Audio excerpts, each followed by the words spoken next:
be ready, future ready for higher education, middle level skills, employment ready, and ready for entrepreneurship. So, for now dito sa Gapan, meron po tayong tatlong pilot schools.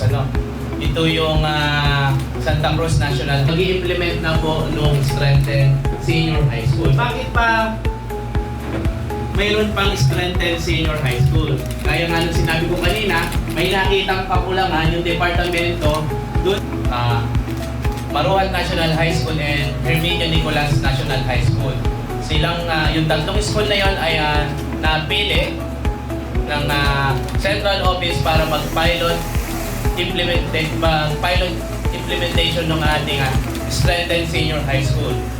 So, this coming